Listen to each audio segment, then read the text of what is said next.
Hey, Max here, and I got a hot topic to talk to you Star Wars fans about.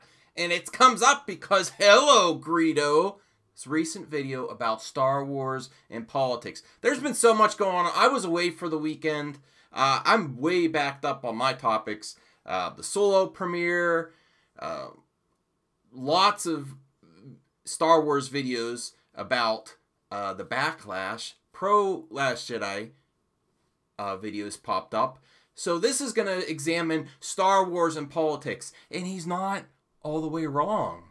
But this is a response to his video and the reason why The Last Jedi, even though there were politics in the previous films, it still went overboard, jumped the shark, and went crazy with the social commentary and social justice issues.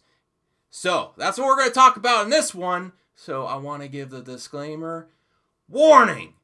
This video contains rumors, speculation, strong opinions, and a Mad Max. And I'm mad because there was a point to it before. Now it's just there to be there.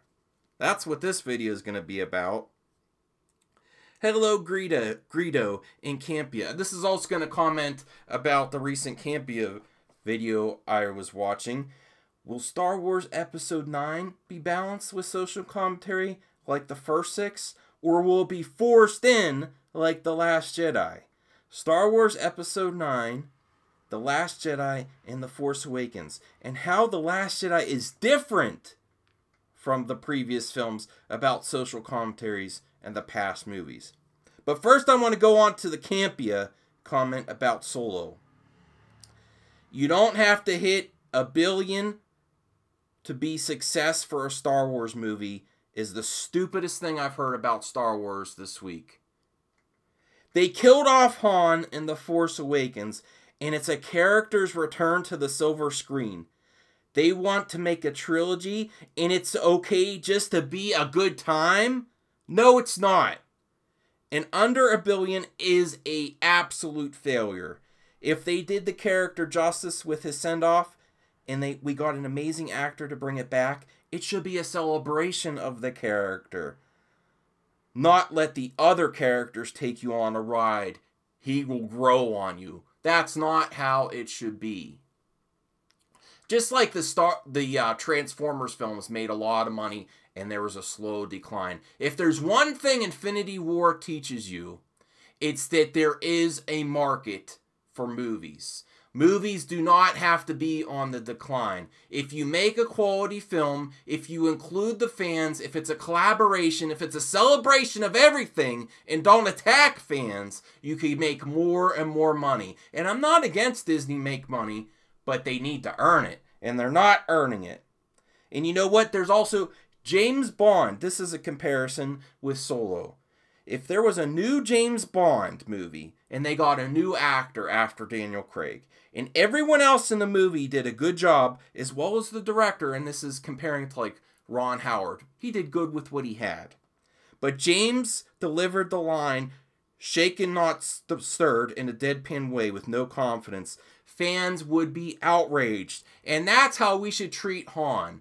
If it's not delivering the lines, if he doesn't feel like Han, and the other oversimplification that pro Star Wars fans and this version of Disney Lucasfan love, their go-to thing is, what do you want, a imitation of Han? No, we want the confidence, we want the swagger, we want a scoundrel. And this guy is not a scoundrel. And the other thing they say is, well, maybe he'll get there, maybe that's the journey.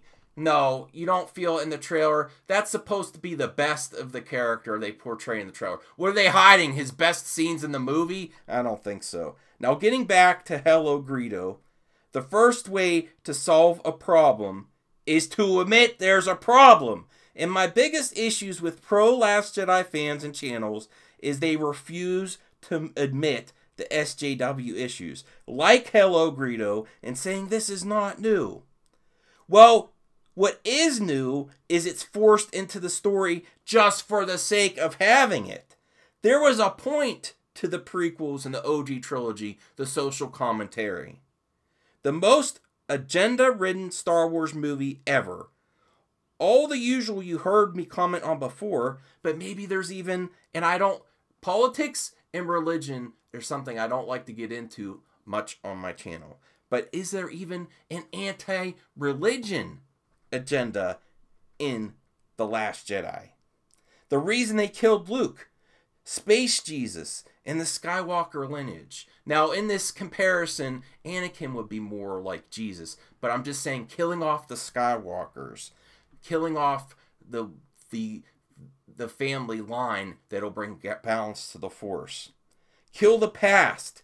The Jedi has to end. Yoda saying, "Oh, it's not much of a page turner on the Jedi on Oct 2 when he was referring to reading the journals, the Jedi journals." So there's a lot there to consider. I might do something on that later on if you're interested. Introducing so many new characters that are potentially Force sensitive while killing off the Skywalker lines. It could also be another agenda. So this is the most agenda-filled Star Wars movie ever, in my opinion. And it was there before. He has a point, but it went way off the rails, and it served the agenda and not the story. That's where I think you're missing, Hello Greedo, the point of all this, and why there's such a strong backlash. The killing off the Skywalkers to make the Force as diverse as possible, but at the expense of who got us there. The Skywalkers! The Skywalkers are as important to Star Wars as anything. Now, we're going to get to a point, well, maybe we don't need them. But for the sequel trilogy, to show disrespect to them, I have an issue with.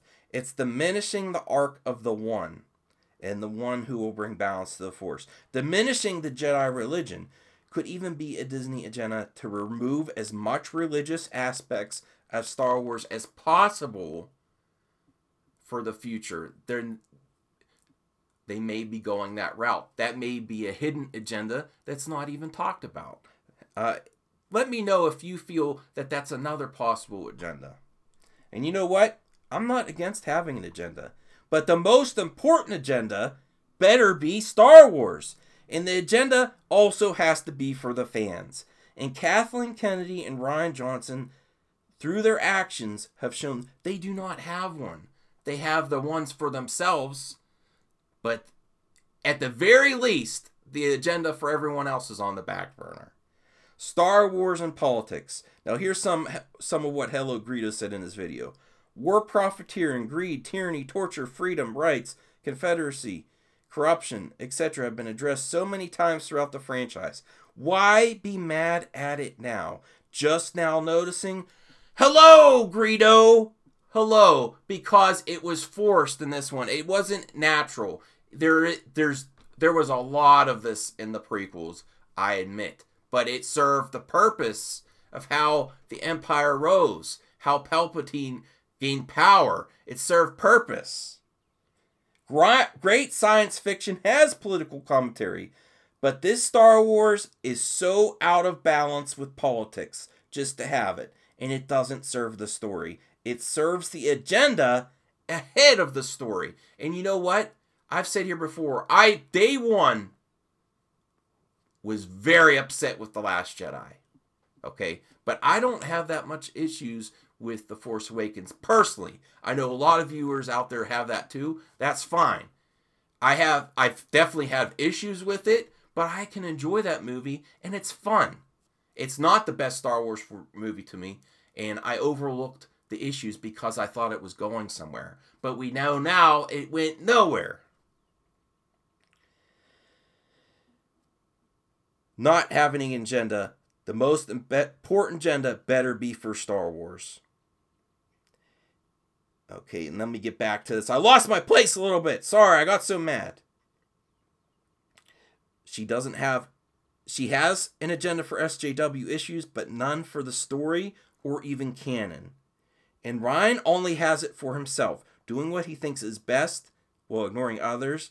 There was an amazing opportunity for collaboration with directors, actors, and fans. They had such an amazing opportunity at Lucasfilm. I like George Lucas. Can you imagine if he was in charge of the prequels but had different directors? What we would have gotten? No one should have complete control, and there should be an outline, and it's just a mess right now.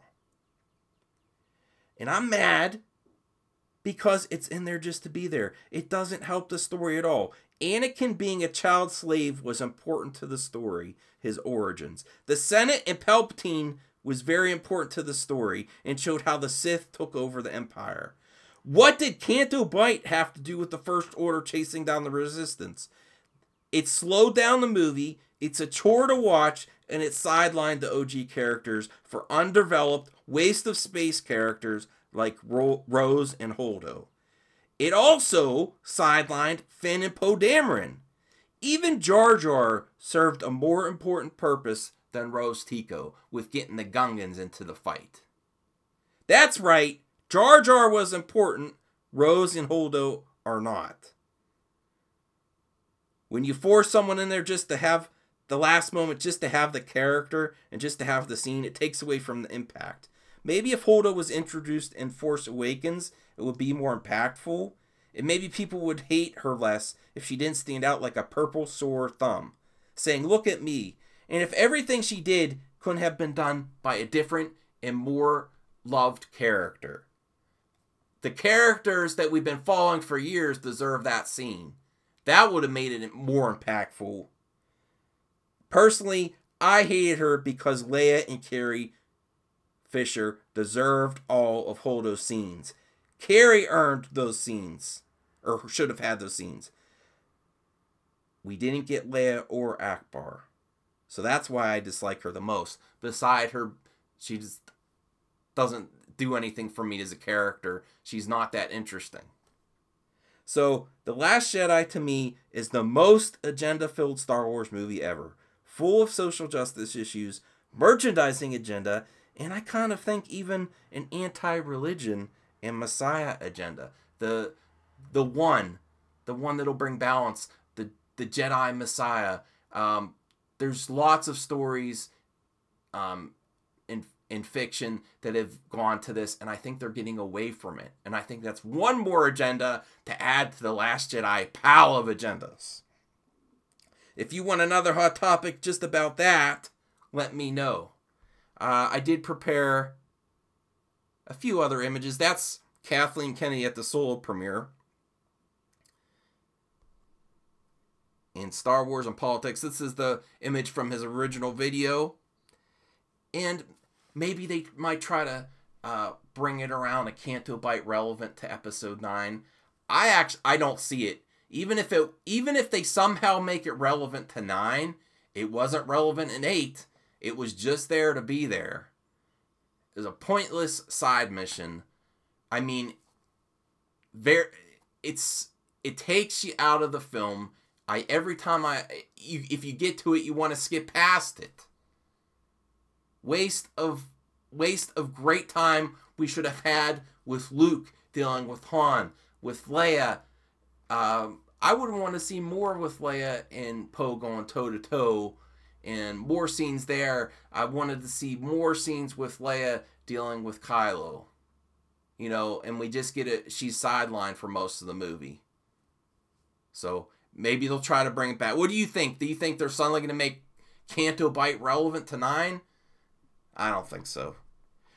This is where I want to remind you, you don't have to follow me anywhere. All I want from you is to join in the conversation. Following's creepy. Patreon stinks. I don't have t-shirts. You want to make t-shirts of your own?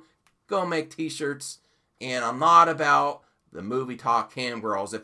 I don't work for tips. I work for comments. You want to comment? You want to talk movies? You want to talk Star Wars? I'll try to respond. See you on the next hot topic.